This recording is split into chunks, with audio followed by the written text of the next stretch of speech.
Hi, I'm Kyle. And I'm Julie. This session is Getting a Grip on Your Emotions, the first session of Couple Talk Part 2, Cracking the Code to Handling Conflict. For some of you who took a bit of a break between the final session of Part 1 and this session, I say, welcome back. For others of you, this is the 6th session of the 10-session program you are going through from beginning to end. And I say, good to see you again. And for any of you that skipped Part 1 and are starting your first session with Couple Talk Part 2, go back to Part 1. Part 2 builds upon everything that we learned in Part 1. Sessions 6 through 10 build upon the foundation laid in sessions 1 through 5. Think of the worst moments in your relationship with your partner. Whatever it was, you probably remember it in vivid detail. And more than likely, your emotions got the best of you on that day and probably made a bad situation even worse. It's happened to all of us. When people get married, they think they are on the expressway to happily ever after. But for many of us couples, somewhere along the way, a season of life reality check forces us to take a pit stop from our fairy tale ending. You find yourself in what feels like a hopelessly never happy relationship and don't know how to change it. Strong emotions and feelings kick in and can make things seem even worse. We went through a season like that. It's no fun and at the time felt impossible to overcome. In today's session, Don and Alex give practical ways for couples to avoid making a bad situation worse. I wish we had learned this stuff before going through what we went through. Thankfully, Couple Talk has helped us avoid getting anywhere close to those dark moments in our marriage. I totally agree with you. So pull out your workbook, turn to the Getting a Grip on Your Emotions section, and get ready to take some notes that you will refer to again and again. Here's Don and Alex Flecky. Welcome to Part 2 of Couple Talk, Cracking the Code to Handling Conflict. This first session is Getting a Grip on Your Emotions. We're glad to be back, sharing this segment on handling problems and conflict, lingering hurts. Doesn't sound fun, but if you're going to be happy and growing closer for life, you've got to deal with it. So now we'll turn our focus to handling things when we get into conversations that seem to go downhill. You'll be learning some really good practical stuff that you can use in everyday life. And we'll be doing it using those core values we told you about in the first session of Couple Talk.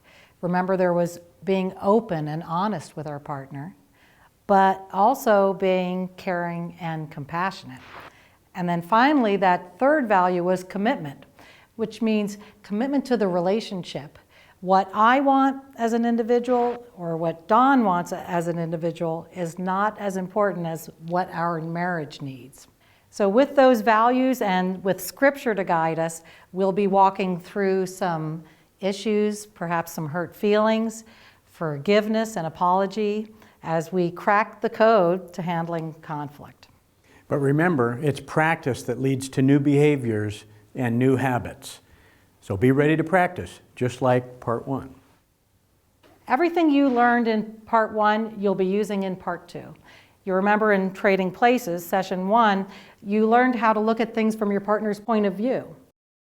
In Session 2, Listening Fully, you learned about listening with empathy, where you started by having the attitude that was open and accepting, and then you listened in a way that showed strong interest, making that eye contact, knee to knee. And then you set your own views aside and you became your partner, imagining having your partner's experience. And then as you started to talk and summarize back with empathy, you named your partner's thoughts and feelings and concerns and desires. And then if your partner taught you something new or corrected you, you accepted those corrections graciously and named them back. And remember, we use the I form of listening with empathy in here, where I speak as if I am Dawn. I speak as if I'm my partner. So if Dawn were expressing to me, then when it's my turn to listen with empathy, I would say, as Dawn, I think such and such. I feel this. I'm concerned about. And then you moved on to expressing yourself. prepared first to think before you speak about what's good in your partner's position. Then you began by telling your partner what's good. You talked from your own point of view. You talked about your thoughts, your feelings, your values, hopes. You told them everything you wanted to tell them. You avoided trigger words. So let's look at a couple of video clips of unhealthy messages, and we'll turn them into healthy I messages. There you go again. Whenever we fight, you always blame me. So it's clear there that he's sending a message back. But if he was to say that in a skillful way, he could say, When we disagree, I often feel blame. you see the difference, okay? Again, we talked about that earlier in an earlier session, but want to review that again. Let's look at another example. All you ever want to do is watch TV. Okay? Blaming, accusing a little bit. All right. Let's hear if she says the same content, the same meaning, but in a skillful way. I would like it if we can spend some time together without the TV on. Okay? You catch that difference? Okay, just a little reminder about in expressing ourselves skillfully, speaking from our own point of view. In the fourth session, having a couple talk, you put the two roles together to have a discussion. One of you began expressing, and you used an expression stick, and the other person was in the role of listening with empathy. And I am the expressor here in this instance, and then Don's role is to listen with empathy. And if Don would like a turn to express himself, he can ask for a turn using a nonverbal signal. And then after he listens with empathy to the last thing I said, I give him the expression stick, and now he is the expressor. And then after a while, if we're in this kind of a situation where Don is the expressor and he'd like to give me a chance to express myself, he can just offer me the stick, and I'm ready then to become the expressor. And we ended part one by giving you ideas for growing as a team. We hope that you're feeding and nourishing your relationship with regular times together. And this session, getting a grip on your emotions, is an important set of strategies for handling conflict. So we are going to cover a number of practical steps that you can take. For instance, if anger is getting a hold of you and taking over, or if you are just beginning to get tense and irritated. So let's start. Your workbook has a couple of verses, one from Proverbs. A hot-tempered person stirs up conflict, but the one who is patient calms a quarrel. And in the Psalms, don't sin by letting anger control you. So we know that anger can lead to sin. But anger is a feeling. By itself, it's not right or wrong. But it's what we do with our anger that can be a problem. We have a saying for you. These skills are like seat belts. They only work if you use them. So we want to point out the fact that you can know these skills and know about these skills, but if you don't use them, they're not going to work for you. So you must get in the practice of using them. And when your emotions get you off track into some unskillful or disrespectful behavior, get back on track by using the skills. And we can get a grip on our emotions and do that. And that's what we'll be doing in this session. In your workbook, there are two statements. One is, if someone does something just too awful and I lose it, it's not my fault. Or, no matter what buttons are pushed, my actions are my responsibility. Which do you believe? Which do you act like you believe? No matter what people do to push our buttons, how we behave when we're frustrated or angry is our responsibility. We'll talk a bit about conflict now. Conflict, like anger, is inevitable. We're going to see things differently. We're going to have differences. There was a study done of hundreds of couples over a number of years. And what they found was that the couples that they interviewed who said that they had no conflicts were the ones who years later were all divorced. So saying we don't have any conflicts it's really just not true. Because if you think of conflicts as differences, well then any two individuals are going to have some differences. So couples who were trying to avoid getting into conflicts and addressing differences ended up with significant severe problems later on. So conflict is normal, and if we have trouble and differences, it doesn't mean there's something wrong with us or something wrong with our relationship. In fact, it can be healthy. We grow a lot through conflict and through the differences that have to be worked out. So anger is normal, feeling hurt from time to time is normal, fear is normal, and all of those things can be healthy for us. And our response to those can all be skillful. Now, when you're in a conflict with someone and you start to feel angry or hurt, how do you react? Generally, there are two ways that people tend to react, two typical reactions. The first one is fight, attack.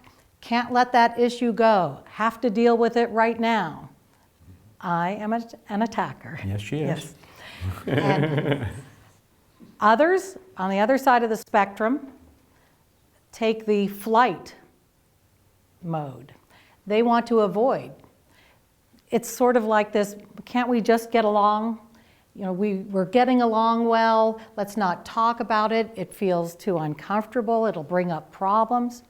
So what you can see is both sides of that spectrum can cause harm in a relationship. If I'm attacking, I may drag our relationship down. But if he's avoiding, he may not be addressing issues that we need to address in our relationship.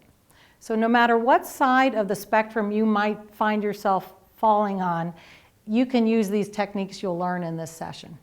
And we'll present these techniques using the word picture of a traffic light. Red are things you can do when you or your partner are out of control. Yellow are things you can do to stay in control when you need to proceed cautiously.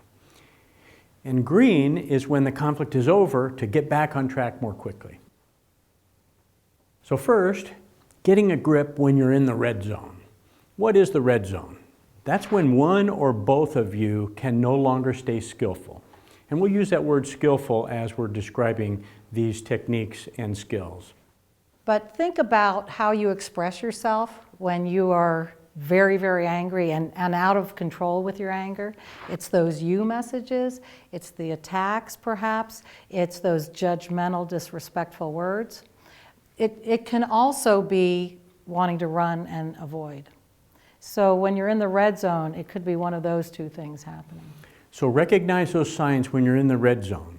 Your feelings are just too intense and you're noticing it. In fact, we'd like you to consider, each of you individually, what signs do you notice when you get angry? What do you feel in your body? What changes happen? And we want you to become aware of those signs. So tell them what you feel when you're getting angry. I feel my stomach gets churning and my jaw kind of gets hard, when I'm mad. And because I have that avoider thing, I don't, want to say stuff. I guess I'm holding it in or something like that. Yeah, and for me, I'm really different. If I'm angry, I know it because words are coming out of my mouth. And I'm saying something that I have to be very careful of. So you may have your own particular signs of anger, and we want you to become aware of them.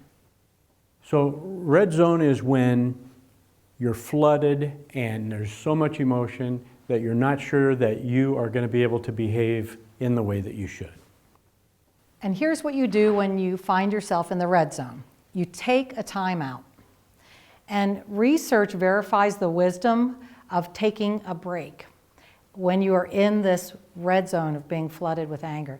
There was a study done of real couples and real arguments, and the way the study was conducted was they brought couples into a room where they asked them to just talk about a normal conflict issue. So they wired them up with heart rate monitors and monitored their heart rate as they were having their regular natural conflict, and they were videotaping them.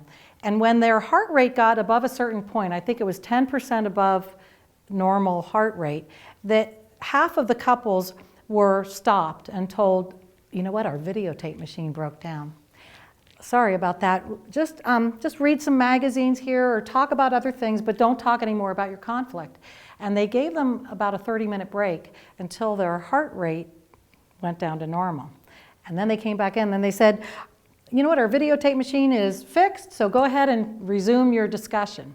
And then they continued their videotaping, and they compared those couples who had had the 30-minute break with the couples who did not get that break. And those couples who had the break worked out their issues significantly more healthily. So this is research verified advice. And there are 4 steps to a timeout. First, call a timeout using a timeout signal or phrase. Right. So sometimes couples decide to use a nonverbal signal that just says, got to take a break right now. This is sports, so it's kind of natural to do that, yeah. Could be, yeah. I have a timeout signal I use, which is actually a phrase, because I have a tendency to use words in disrespectful ways. So we have had conflicts where what I say to Don is 2 hours. And that says to him that I am going to go and do what I need to do for 2 hours, which is calm down. And Don knows that it's a good idea not to pursue me and say, no, why don't we keep talking about it, right? So you can use your own personal signal or phrase. And it's really a wonderful thing if you can include some reassurance. Like, Don, I think I need to take a time out. We'll work this out later. I need some time to calm down. So you see, just having a touch and a good tone of voice and saying, I'd like to have a time out. I'll be a better listener. I'll feel better. Right. So he would feel better about that. He wouldn't feel like I'm abandoning him. He would feel like I do want to work it out, and I'm going to go prepare to be a better partner by taking a break. Mm-hmm. And that second step is take time to calm down. There are examples in your workbook, make your timeout count. And these are a list of strategies that match research on stress management. So it lists a bunch of different ideas that people have used to calm down. Some of them are active, like running, going to the gym, pulling weeds. Some of them are more passive or slower, like maybe journaling or praying or taking a hot bath. So we'd like you right now to take a few moments to look over making your timeout count and mark a couple of the options that you could choose when you are in the red zone.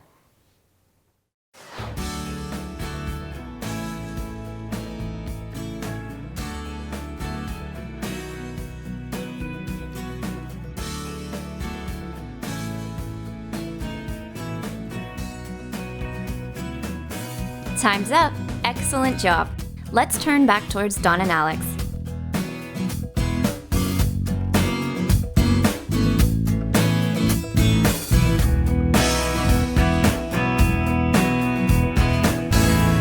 Okay, the third point is take time to reflect. Reflect. Look at the reflections during timeout in your workbook. When you can calmly answer these questions, then you're ready to talk. Is it really anger? How intense is my anger? Is it only anger, or are there other feelings that might be masked, such as hurt or fear? And then finally, keep the appointment to talk. When you call a timeout, it's very important that whatever time you agree to come back and talk with your partner about the issue, you keep that appointment. Early in our marriage, when I was having so many problems with being the attacker, there was one time that I thought, this isn't a good thing to do. So I remember we were driving in the car and I said, I'm really angry about this, but I don't think I should talk about it now. Can we talk about it later when I'm calmer? And Don was really excited about that, and he said, sure. Yeah. So I remember the next day I came to him and I said, hey, you know what? I'm ready to talk now about that issue. And your response was, why do we have to do that? We're getting along so well now. Now you see what happened there was I was ready to talk and he was doing the avoiding. And so what happened was then I started thinking, I've got to just push then and keep at these conflicts because he may end up doing that again. So remember, if your partner calls a timeout, respect their request, and then when it's time to talk, both of you have to come back and keep that commitment to talk. If you're an avoider like me, you got to deal with it. And if you don't deal with it, then your partner won't trust that you'll talk later next time. Yeah. Sometimes just one of you's in the red zone. They're angry or frustrated about something not involving you at all. What can you do about that?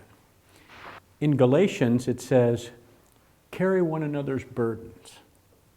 In this exercise, to help you do that, turn in your workbook to the exercise called Share Your Partner's Burden. In this exercise, you will vent. You'll talk about your feelings, your thoughts, your worries about a situation that frustrated or angered you. Your partner will listen and summarize with empathy.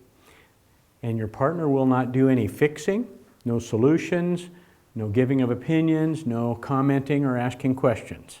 Your partner just empathizes with your experience, just steps into your world and connects. And they'll give empathy in the I form.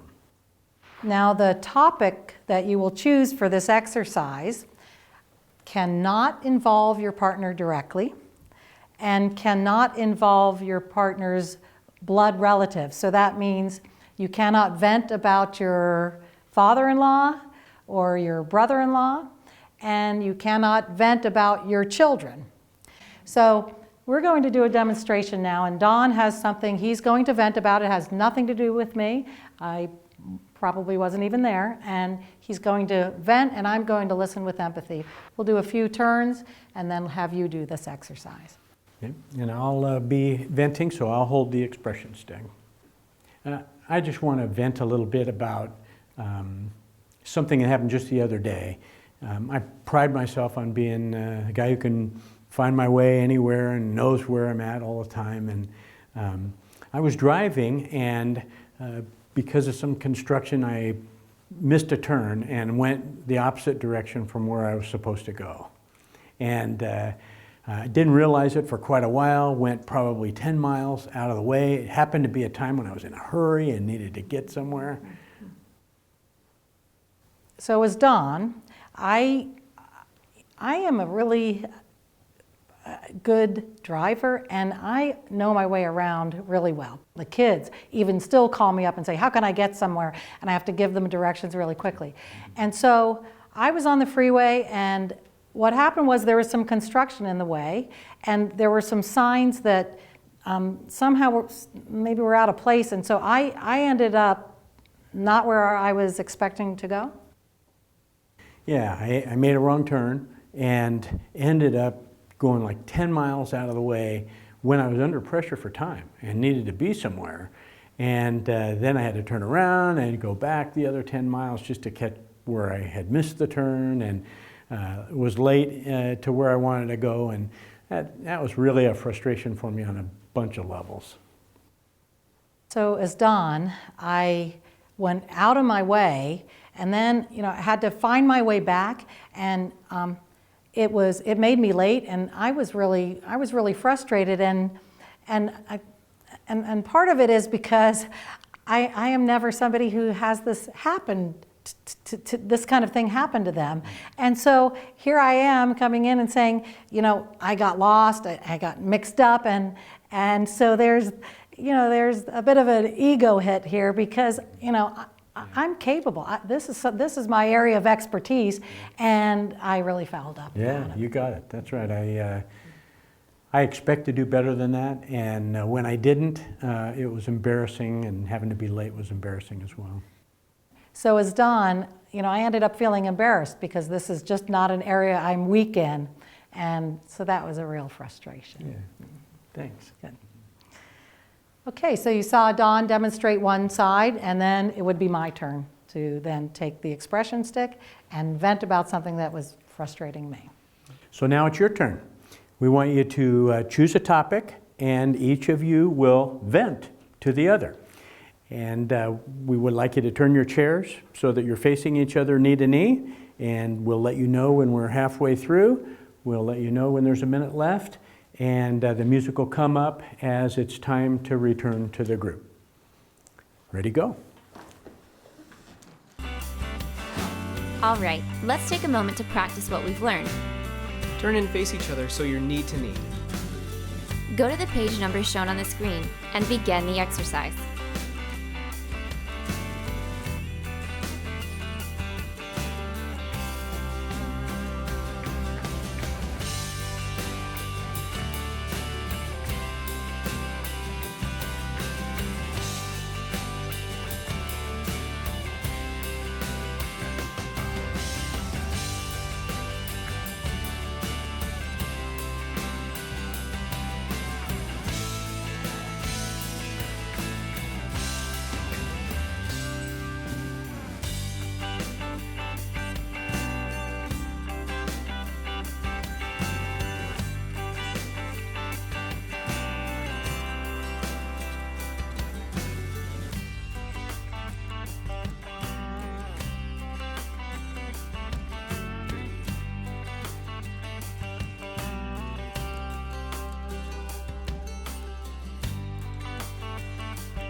You're halfway done. If you haven't done so already, it's time to switch roles.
You've got just one more minute.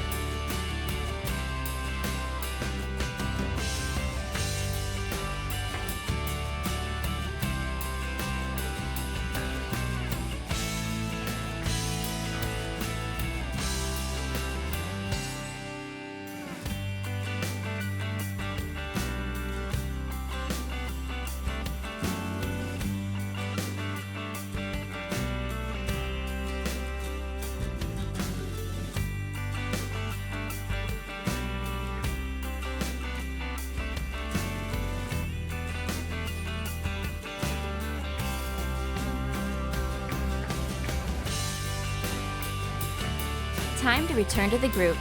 Dawn and Alex are getting ready to start up again.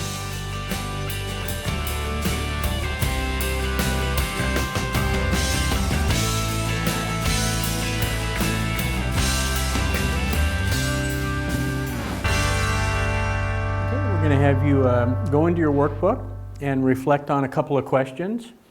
What if your partner could or would give you the gift of empathy whenever you asked for it? How would that change things? Okay. Go ahead and write in your book. We'll give you a minute for that. On your own, complete the quick debrief.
like to hear a bit from you.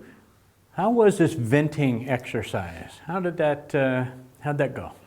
Tia? I liked it because I can vent a lot, and I tend to just have all these words spewing and go on for minutes, and then sometimes he'll understand me and he's listening, but he won't really say anything. So then it makes me feel like I'm not being listened to, and then I get upset about it. So the fact that they have to repeat it back and listen and engage, I just feel like now we're in this together instead of me just saying all these things and not having anything afterwards. Yeah. Sarah? I liked it because I was able to process some emotions that I didn't realize that I had. So sometimes I don't even understand the cause of my feelings or even what I'm feeling. So allowing me to speak and then him repeating it back to me, I can get at the root of the issue. Nice. And research shows that when you have strong feelings, like angry feelings, venting to someone like this and being listened to with empathy can actually help to calm your feelings. So you can have your feelings calmed through an exercise like this, but it sounds like what you're saying is you also kind of learned about new feelings. You learned about other feelings that you hadn't even really discovered yet were really going on inside of you. Yeah, great. Thomas? Yeah, I know with myself, I personally don't vent very often, and part of that is because a lot of the times when I do actually vent, I don't feel heard because she wants to know more or asks a lot of questions, does some interrupting, and so sometimes I cut my thought processes or my actual wanting to vent, I cut it short. And so this allows me to get everything that I want to say out into the open and allows her to understand where I'm coming from. Yeah. There are times when our partner is venting about something that made them angry or hurt or frustrated.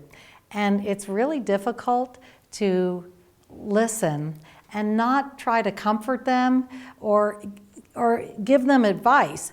As a parent, I know when I hear my child in pain, I want to tell them maybe if you did this, you wouldn't have that situation come up again and you wouldn't be in pain. And so sometimes our impulse is to comfort or give advice because we don't like seeing our partner in pain. But walking through the process of helping them feel their feelings actually is a gift that you can give to them that can help them lessen their feelings even more than maybe interrupting and trying to give them advice or sympathy or comfort. Yeah. Imagine your partner's just come home from work from a terrible day. Wouldn't it be a sweet gift to give to them if you were just available to let them vent, let them share their rough day, tell you about it, and not have them hear you criticize or advise or say, well, why didn't, or question what was going on? I mean, it's a sweet, incredible gift that we can give to each other because we all have times like that. And now you know how to do it. You have the ability now to give that gift to each other. So can you see how you can help carry one another's burdens, like the scripture says? Yeah? By giving them a safe place to unload their hurts and frustrations. And remember not to give advice or start asking too many questions about it unless that's where the conversation goes when your partner has calmed down. We're not trying to stifle that opportunity to talk about something or ask questions, but this is a venting exercise, an opportunity for you to let your partner to unload, help them unload those frustrations, those feelings. So once they've unloaded them, then you have your time to talk. Ask questions, do that. And wouldn't it be sweet if then you prayed with your partner about that frustration? There's another option for you. So you can vent with them, allow them to get that off their chest, and then have a time of praying with them about that. So turn to your partner and take 1 minute and share your answers to those questions that you wrote in the workbook. Go. Turn and talk to your partner about how this exercise was for you.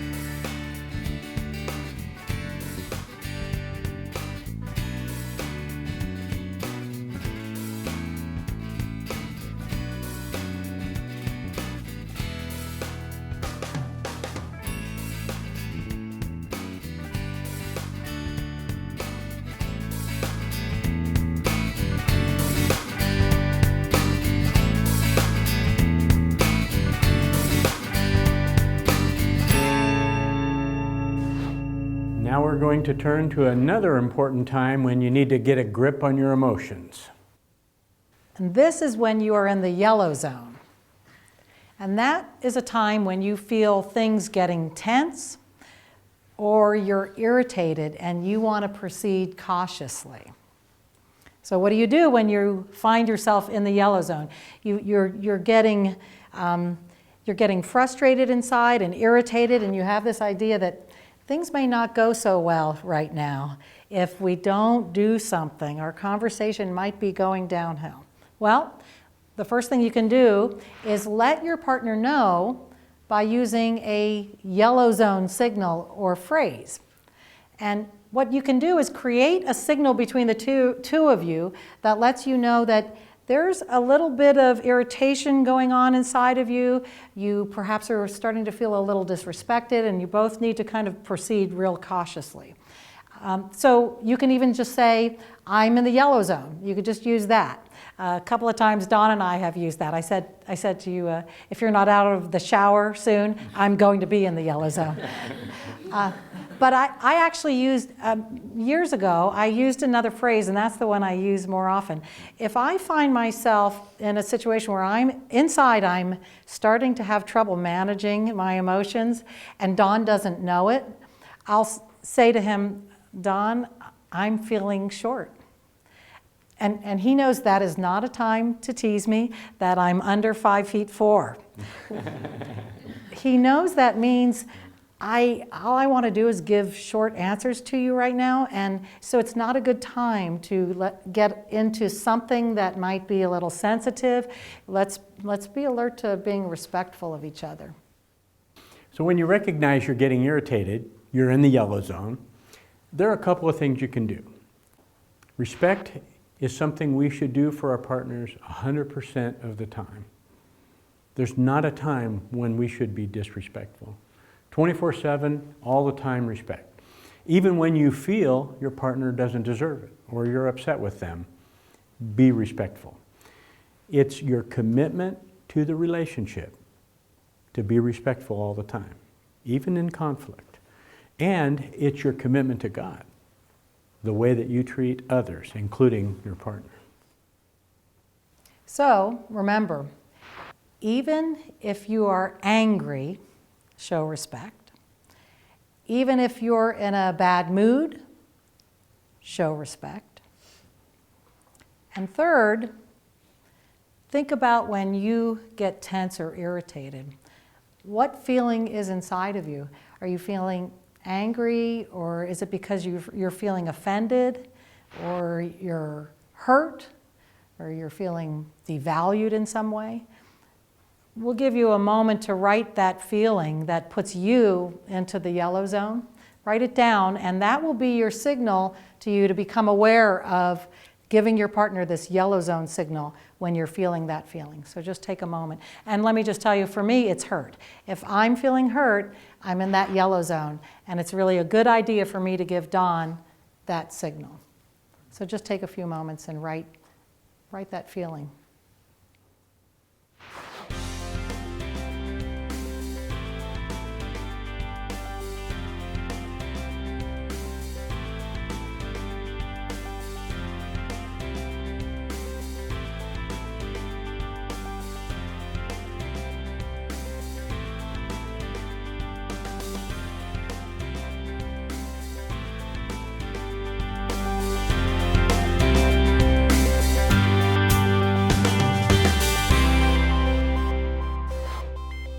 Now we have an exercise called Respect in Conflict.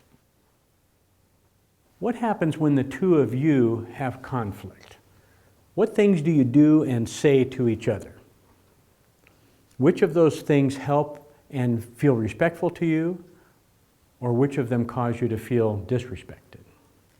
In your workbook, there's a list of typical behaviors that happen during conflict. For instance, loud voice, screaming, interrupting, hurtful humor, walking away, giving unwanted advice, you statements, withdrawing. So some of these signals or some of these behaviors are nonverbal, like rolling of your eyes or walking out of the room. Other ones are verbal, like sarcasm or trigger words. So we'd like you to look over that list of behaviors just to become familiar with the kinds of things that happen during conflict. And the purpose of the exercise is for you to have a couple talk about what feels respectful or disrespectful to you in conflict. And we're going to do a demonstration now. So I will demonstrate by talking about my point of view when we have a conflict. So let me get the expression stick and I'll say, when I think about times that we have a conflict, have disagreements, something that you do that causes me to feel respected is when you make eye contact with me as I'm talking about my point of view. So as Alex, I feel respected when we have conflict. I feel respected when you make eye contact. And as I think about times we have conflict and we're in a disagreement, something that you do that causes me to feel disrespected is when I hear you use the word should. You know, that I should do something, or I should believe something, or act in some way. And I end up feeling controlled by that. So in those times of conflict, as Alex, it bothers me when you tell me that I should do something. And that makes me feel like I'm being controlled. Mm-hmm. Right. So when it comes to having conflict or disagreement, something that I would like for you to do, or a couple of things, would be to continue doing that good eye contact. That's important to me. And then also to change the should to something like, you know, I think of it this way, or I prefer, or I wonder if you do such and such. An I message like that. That would, I think, really help that reaction that I have that's negative when I hear that. So what would help for me in conflict is to keep doing the eye contact. I like that. But instead of the should, to replace that with I suggest, or I'd like it if. And that would really take away that feeling of being controlled. Great, right. Mm-hmm. So that's an example of one turn. And then what Don would do is write down the things he learned that he can do to show respect.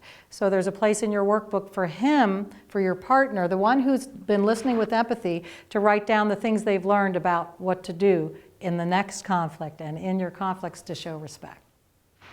So now it's your turn. We're going to ask you to have that kind of a dialogue together. So we'll have you turn your chairs and face each other knee to knee. We'll give you some time on the clock and let you know when it's a minute away, and then when it's time to come back to the group. Ready, go. Turn knee to knee with your partner and start the exercise.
You're halfway done.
This is the final minute, so begin wrapping it up.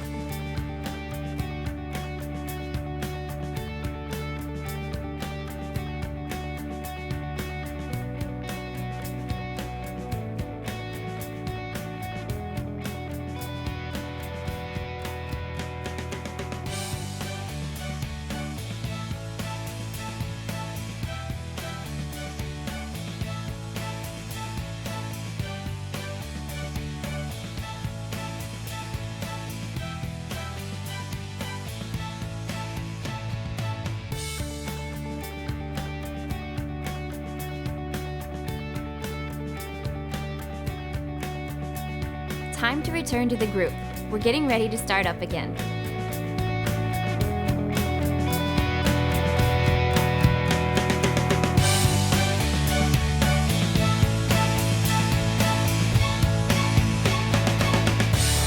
Okay, we're going to have you mark in your workbook. Reflect on how you feel after doing this exercise. This may have been a little sensitive. So mark in your workbook. We'll give you a minute to do that. Look at your workbook and mark the debrief on your own.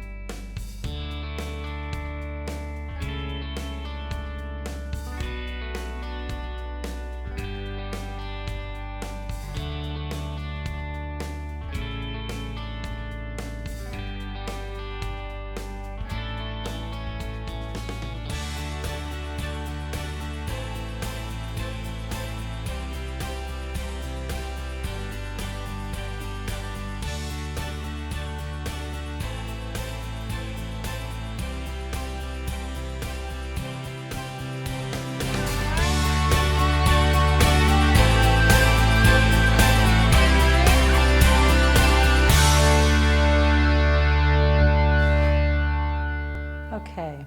One thing I'd like to note here is that you may have discovered this yourselves. For one person, one particular behavior feels disrespectful, and that same behavior doesn't feel disrespectful to the other person. For instance, interruptions is an example for us. I don't mind if Don interrupts me when we're having a disagreement. Actually, it feels like he's... I can resist. It feels like he's engaged with me, you know? And so it's like, yeah, sure, we're having this conversation, interrupt, it's no big deal. That's not on my list of behaviors that make me feel disrespected, but it is on his list. And so just because I don't mind being interrupted doesn't mean that I don't have to be alert to times when I'm interrupting him. So I have to monitor myself and show that kind of respect to him when he asks for me not to interrupt him. So that's on his list of behaviors that he would like me to change. And I'm still trying to do that, right? Okay, so now we'd like to take a minute and find out how that exercise was for you. Yeah, you were talking about conflict, might have been a little bit tough, so we'd like to hear from some of you. Okay, Lee. At first, I felt kind of bad because it's a personal thing between me and someone who I really love. I really don't want to hurt her feelings, so that's always really tough for me. But after doing it and having her listen to me and really show empathy, it really takes a lot of stress off of my shoulders, and it makes me want to be more open and be more honest with her. Uh-huh. Beautiful. Yeah. Others? Jerome. For me, it's difficult to kind of dig up those emotions and to think back to conversations or conflicts and to think like she's saying that this is offensive to her or this hurts her, and like to know that I'm doing something that causes that. But also it's very helpful because in the moment of the conflict, you don't want to hear that these things are hurtful. So it's like we're not like arguing right now, so it's easy to kind of bring that up so that you can kind of be preemptive about it in the future. Uh-huh. Take care of it ahead of time. Yeah. Yeah. Great. Uh-huh. Okay, others? Oh, Bobo. Yeah, I was actually going to say the same thing, that when you are in the moment, you can name those things pretty easily, and you're doing that, but it just really gets the fire going even more.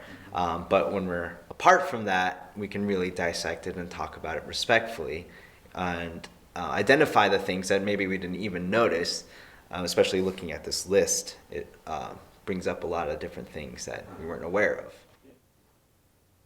Yeah, thanks. Mm-hmm. Oh, Sarah. I felt a little frustrated reminding myself of what bothers me. Nothing about our exercise, but just being reminded of something that bothers me in our relationship. I felt the feelings coming up quite quickly. Yeah, and I can understand that. You're saying that, hey, we aren't in a conflict, and now we have to talk about that, and it brings up some bad feelings. It reminds you of the time you were hurt and that sort of thing.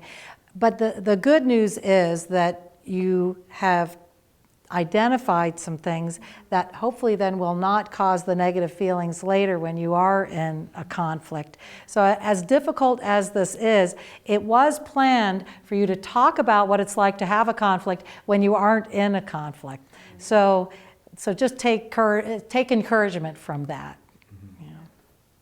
Mm-hmm. Any other experiences? Oh, Callie.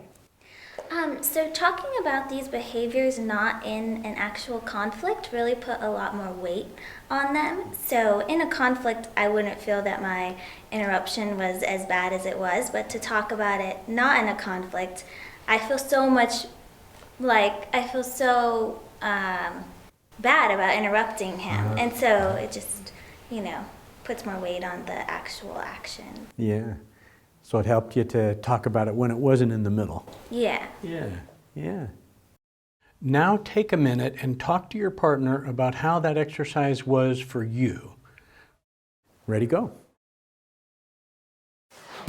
Go ahead and talk to your partner.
to the green zone.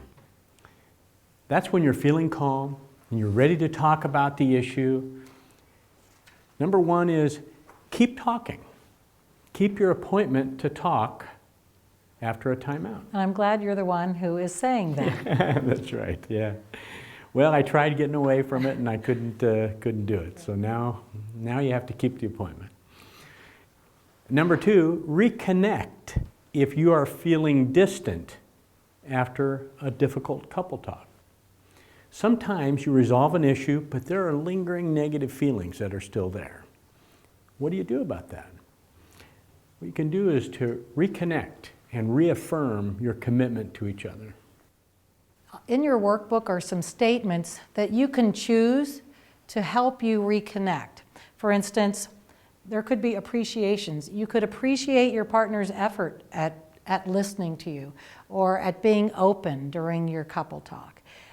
There could be apologizing that you do. You could maybe apologize if you did say a trigger word or if something was hurtful that you said. You could reaffirm your commitment to continue talking. It could be something like, this has been difficult and we may not be over with this couple talk, and I'm committed to really working all the way through it. And I just want you to know that I'm committed, and when we can schedule our next couple talk, let's take this topic up again. Yeah, so those are techniques, strategies to use when you're in the green zone. Things are going well. Right? Now, you've been dealing with some really important stuff here in dealing with conflict. Let's face it, that's at the core of relationships, right? Dealing with conflicts. And I'd like to take time now to bring us to a couple's prayer time. So I'd like to have you sit close to each other. If you'd like to hold hands, feel free to do so. And I will give prompts for you to pray, and I'll ask each of you to silently pray along with me. And I'll allow a pause there for you to have your time talking with God. And so you're praying silently, but this is you and your partner together praying, talking to God about the topic that I prompt for you. Okay? Let's pray. Ask God to help you remember to be respectful in conflict.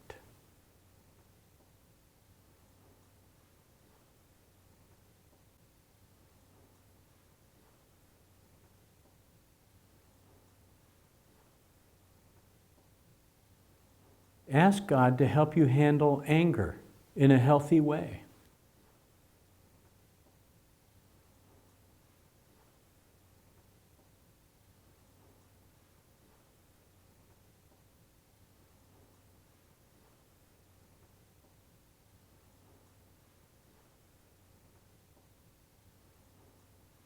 Ask God to help you give grace when you feel disrespected.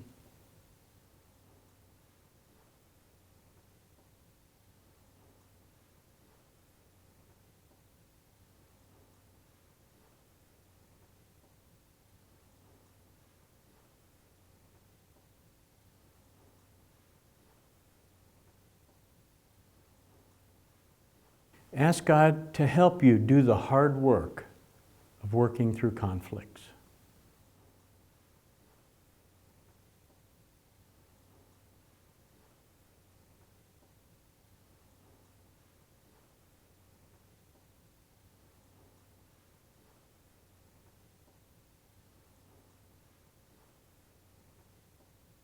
Lord, we've all got these natural responses to feeling hurt or angry, and some of them damage our partner. So I ask you to help all of us to catch ourselves, to notice when we're falling into one of those patterns, and ask for your help to give us the strength and the awareness to change that pattern and to be kind and respectful to each other. In Jesus' name, amen. Amen. So we've been cracking the code to handling conflict, and we've been learning to get a grip on our emotions in this session. So what did you learn? You learned about what to do when you're in the red zone. Take that time out. When you are in the yellow zone, give your partner a heads up. Say, I'm in the yellow zone, or whatever you've chosen to say to alert them. Or I'm short. Or I'm short, right. You also learned in that exercise respect and conflict. So you know what behaviors make your partner feel respected, and you know what behaviors make your partner feel disrespected. And then the green zone. Keep your appointment for your couple talk after a timeout. And you were also given some helps to reconnect if you are feeling distant. So doing these things will end up building confidence between the two of you that you can handle any issue. And cracking the code in everyday life. In your workbook, you'll see the goal is making conflict a matter of differences of perspective rather than war. Differences of perspective. So it's war if it's like this and it's only like this. It's differences of perspective if we take turns looking over each other's shoulders and working through the issue that way. To do this, remember two things. Control your emotions. Don't let them control you. And your response is your responsibility. And now we've spent a whole session talking about conflict and maybe some difficult things. Let's take time now to give each other appreciations. So we'll ask you to turn your chairs toward each other so you're sitting knee to knee, and each of you give an appreciation to the other. And I'll give you a quick review. This is where you tell your partner something that you admire or appreciate about them, or something they've done for you recently, and they will summarize back with empathy using the you form. You appreciate that I such and such. Okay? And then after that's done, you'll reverse roles and your partner will give an appreciation to you. All right? So turn your chairs and give each other some appreciations. Get knee to knee with each other and start the exercise.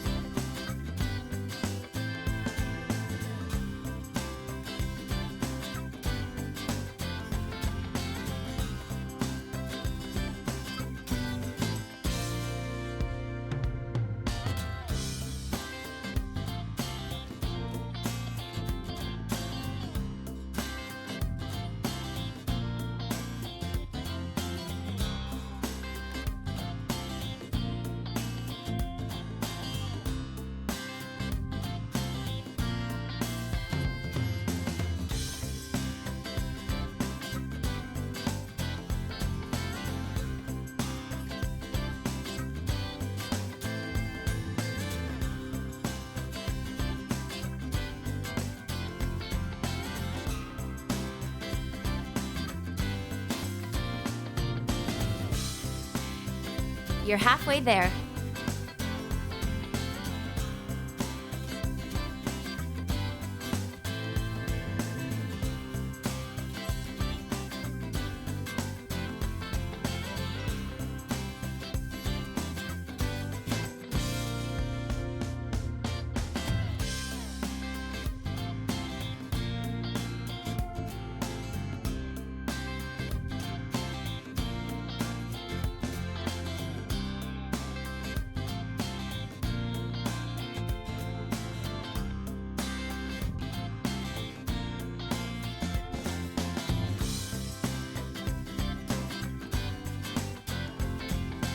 Turn back to the video. We're getting ready to start.